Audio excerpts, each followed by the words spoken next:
So we're finally getting to break ground on our new house.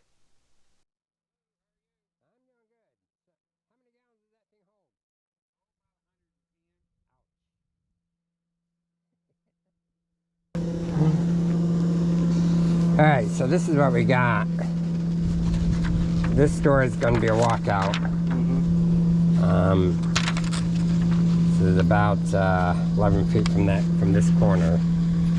And you can make that wider than 6 feet if you want to make that 10 feet, I won't argue. A couple foot overfill.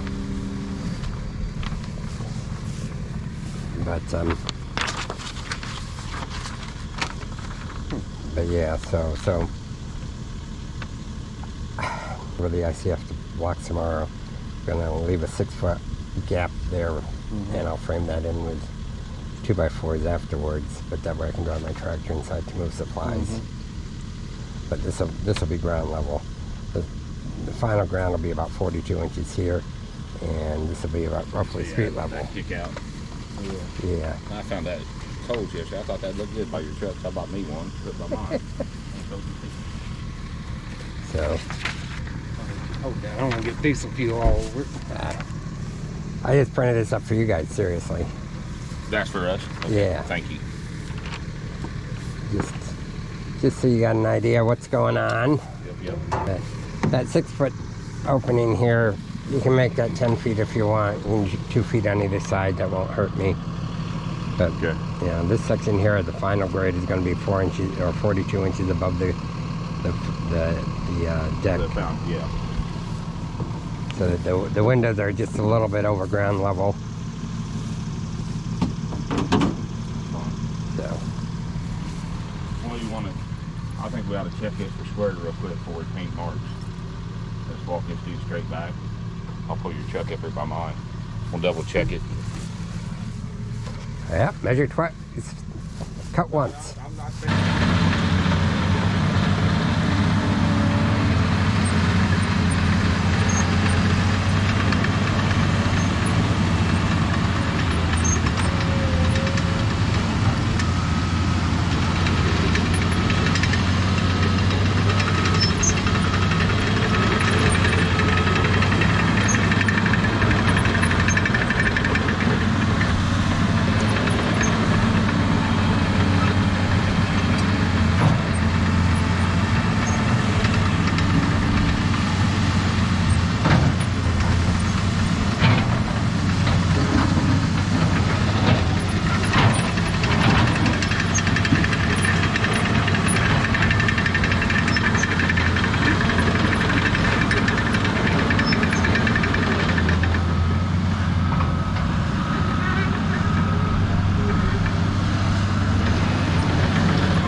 So they got this neat little dance going on. The guy in the excavator digs the dirt and picks it up and plops it behind him.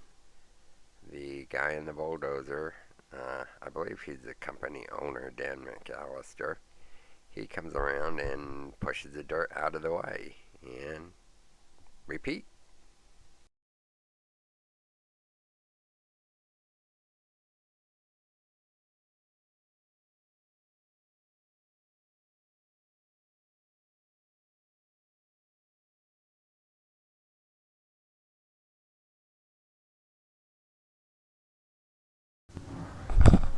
So this rock is kind of intriguing, and it's going to be a pain in the neck. In terms of the backfilling, it's going to have to be separated out, otherwise it could puncture my vapor barrier waterproofing. Don't want to do that. The intriguing part is it is all about 4 inches thick, plus or minus. Two thoughts pop into mind. First is using it to build a retaining wall around the walkout for the basement. Second is possibly using it for a patio. We'll see what happens. Got a couple of options there.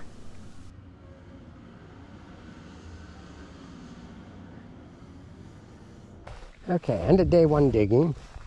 So I'll come back tomorrow and finish the basement. He's going to have to reschedule the geothermal trenches, but that's okay. Oh well. He left this path open for egress, which will probably work. Yeah, it'll work. My tree survived it. Carrie will be happy about that. She was particularly fond of that tree. We got a couple of boulders down here that are going to have to be picked up, but I can deal with that with my tractor. And that's the typical rocks that we're finding here. 3 or 4 inches thick, flat as a board. We're out here finishing the main foundation. Weather's going to go south on us quickly. He says if it's not raining tomorrow, I'll come out and do the geothermal. So he asked me to mark out where the geothermal tubes will go. Started off with a paint can, but I realized my grass is too tall to support the paint. I just figured, well, we'll fix that and use the tractor to cut those paths. So these are like 90-foot paths. I hope it's not too close to those trees, but I think it'll be okay. We'll see. And yeah, 6 of them, so I can support 2 heat pumps if I choose to. I'll keep that option open. It only cost me like $1,200, $400 a tube roll. And yeah,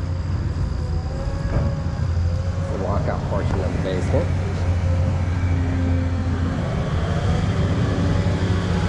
Who would have thought there'd be that much rock in this? Ugly. I'm Doug, by the way, landowner. My name's Ash. Hey.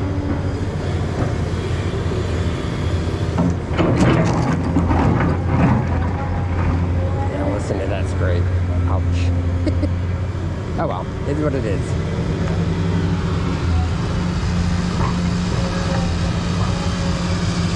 Cool.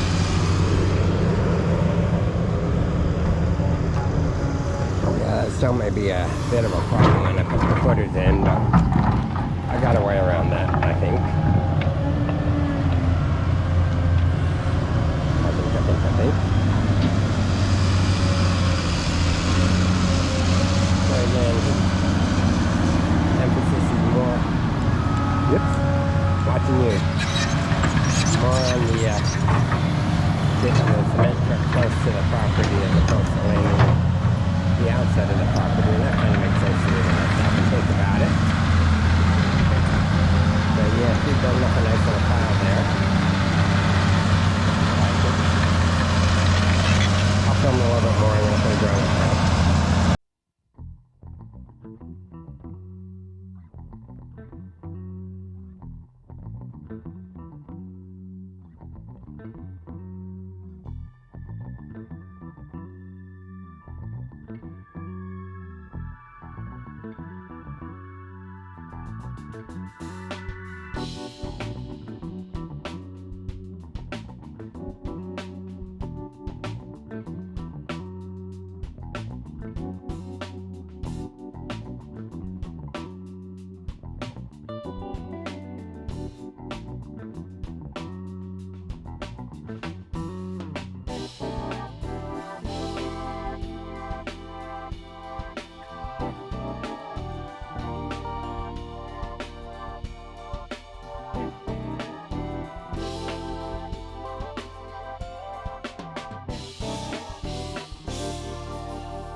That's what 277 standard pieces and 60 odd corner pieces looks like.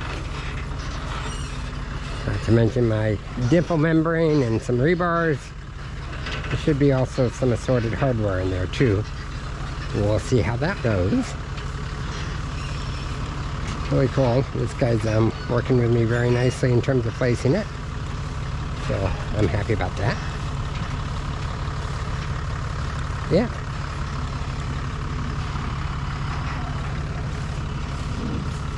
Good. Yeah, that's perfect.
Okay, so my excavator called it a day after finishing the foundation.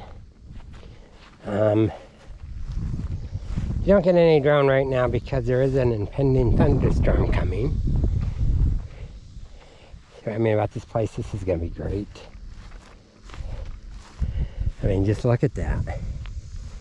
It's on its way. And you can see it. Yeah. So we stopped to do the geothermal tubes.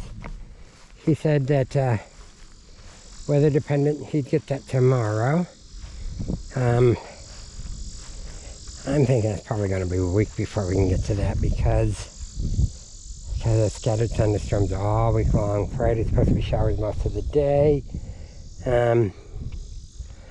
Hopefully we have this situated such that the water will drain out.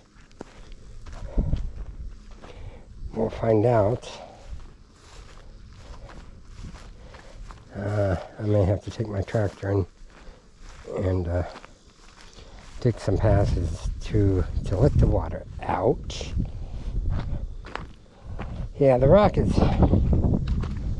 posing a minor problem. It's not a major problem, but it's a persistent problem. For instance, in this corner here, there is a rock shelf that goes pretty much from the walls out to here. Now it is pretty well broken up, but he can't take a half an inch off of this because there's not a half an inch to take. You know, there's dust to take. If he goes through the bottom of these, this rock, we're down 4 inches. And the rock layer is remarkably stable at about 4 inches. I can't kick a piece loose right now, so I can't show you. Ah, there's one. You can see how they're all about 4 inches thick. And they're just sitting in between layers of clay. Go figure. Why is there a layer of rock in between layers of clay? I have no idea. So that could be a problem for me when I come out to do my footings, because my goal is to dig 4 inches deep and put my footings in that trench. And that way I only have to get 4 inches of gravel to cover this, and that 4 inches of gravel will easily, you know, average that out, and that won't be a problem. I may come back and get some of these loose rocks out of here. But, boom. It's getting darker. Yeah. I better get heading home, because that thunderstorm is quickly approaching.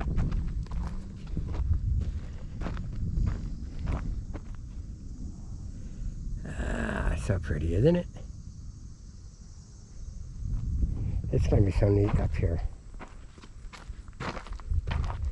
I cannot wait. Yeah. Thing, I asked my foundation dude, Dan McAllister Excavating in Patriot, Indiana, to introduce himself for YouTube, and he kind of laughed at me and said, I don't do YouTube. So I told him I wouldn't use that clip. So yeah, I didn't get him to introduce himself. But I understand some people are camera shy. And so do want to give his firm a plug. He's doing a really good job for me. Fair price. I'm happy. McAllister Excavating, Patriot, Indiana. Alright, so you can see my packages of the ICF blocks. They're deceptively heavy. Yeah. He said 35. I think it's more like 65 pounds each. And there's 92 of those packages. And yeah, kind of a lousy day today. It did rain yesterday evening. And you can see all the water in my basement here. Made it one absolute mud puddle. I did try and dig some trenches to encourage that water to leave. Unfortunately, I don't have any boots, so I'm not getting down there in that mud without them. And that's what I'd need to finish that job. Trying to get it so it all goes out the door here. But, yeah, without breaking up those little mini dams, that's not going to happen. Okay, so today's Thursday. It's supposed to rain Friday, Saturday, Sunday, Monday, and Tuesday. My excavator guy, I think I'm going to be pleased with what I did over here, but that's okay. Idea here is to try and get the water out, and it is working. You can see the water running down there. Out of the basement so that the basement can dry out. So we got mud, and more mud, and more mud in here. It's ridiculous. Oh well. That's life. Can't do anything today with all this mud. So it's a hurry up and wait. But, yeah.